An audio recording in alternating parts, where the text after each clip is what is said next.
Everybody, welcome back once again to ProVab Garage. I'm Jamie, and of course, star of the show, there is Mara.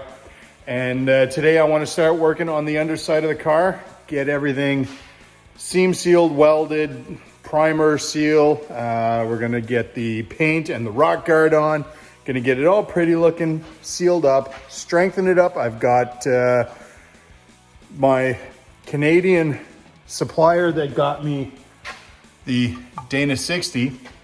I got him looking for a strengthening kit for the chassis. So frame rail connectors and the torque boxes and everything coming. So going to start at the back because I want to get the gas tank in, which I just finished building. And I want to move all the way to the front. We are going to go a little bit at a time. You see some of the spot welds here from the previous owner.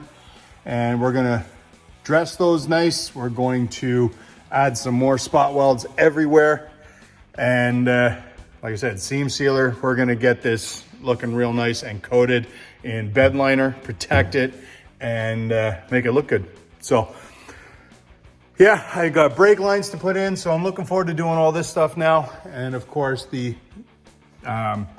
frame stiffening kit we want, because eventually 392 Hemi is going to be sitting under here. And yeah, let's get right into this, I guess. We're going to start with the welder and start buttoning everything up.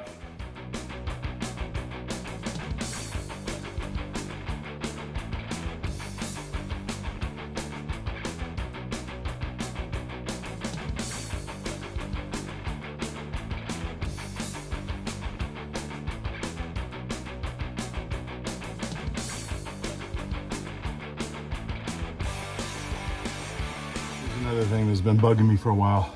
So with my Dana 60, I was given this male NPT to a barbed end, told to get a hose for it, and then that could be threaded up into the suspension. I finally got the, I guess the rear distribution block, if you will, the splitter for the brake lines and the valve, a proper valve. So that is going to finally come home and sit in there where it's gonna go. So that's been bugging me. That's being switched out now. Good, one more thing.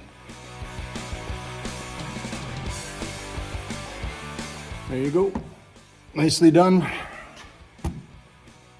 Where is it? There it is. With my ugly mug behind it. There you go. So that is apparently the proper way for the brakes to be both spliced and vented. So good riddance to this. Although that is the one that came with it, good riddance to it.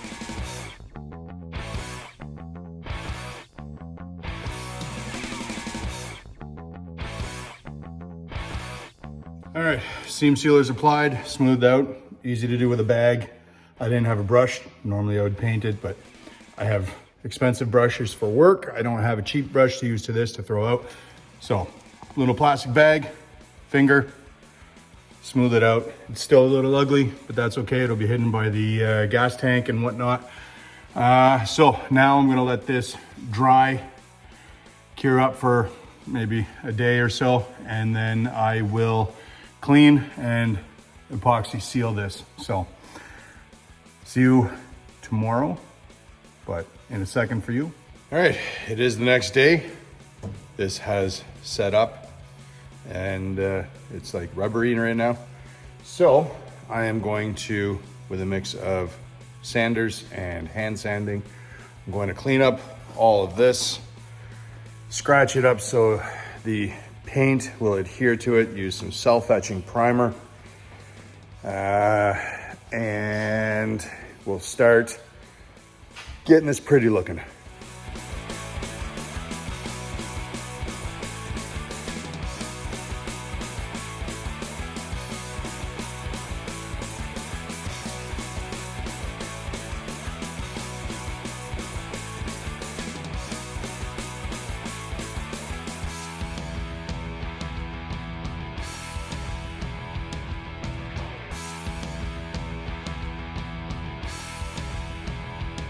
Next up, we've got the rear valence exhaust hanger brackets. They go underneath the rear valence and also attach the bumperettes to it and whatnot. So they are now in primer and first coat of paint. Next, it's going to get the bed liner as well, like the underside did. And then we will throw them up right here and right here. And it'll be one more thing off the floor or out of a box. So I think the bed liner turned out all right. I had a little bit of problems gumming up. It did make a mess, like I've said. It kind of went gooey everywhere. So whatever, it turned out okay. And there's a lot of protection underside of my car now in the back. Then yeah. The center section will be coming soon, so we're getting ready. Okay, first coat of bed liner is on there. We'll let that texture up a bit. And I did one final coat of bed liner underneath the rear of the car. I think that made it look a lot better. I'm liking that. But we'll see how it looks tomorrow once it all dries and kind of mats itself out. But I think that'll about do it. I like it.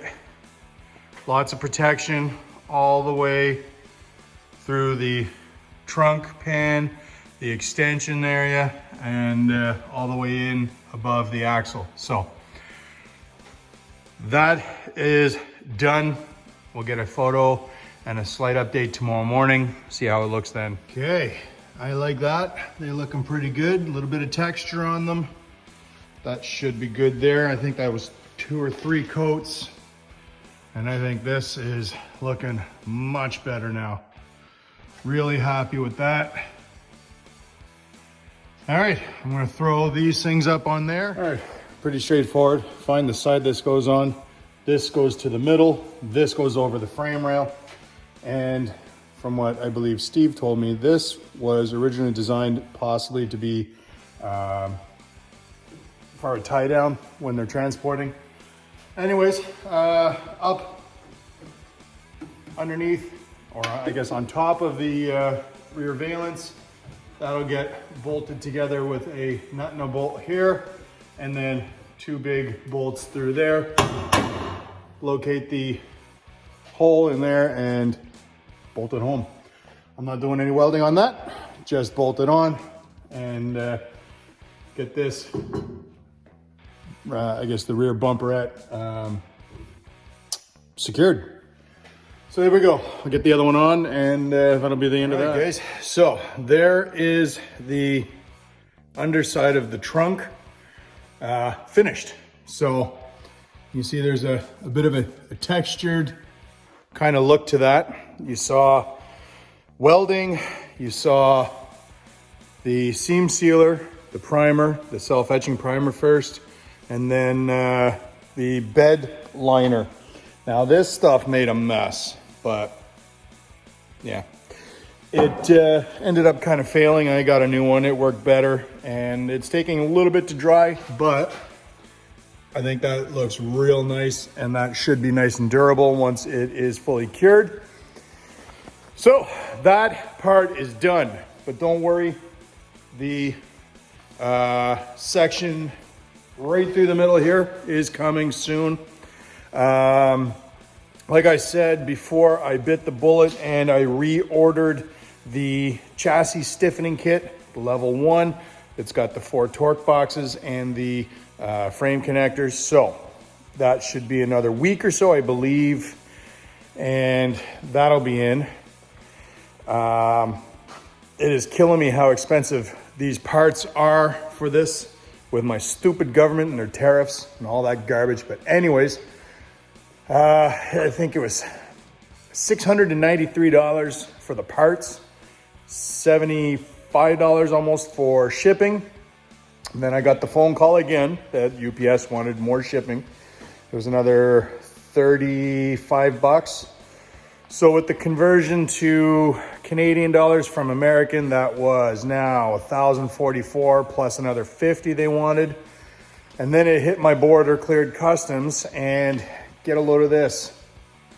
Import charges were a total of $423.70 Canadian. That is government fees, the taxes, $145.30, and then the tariffs of $223.53.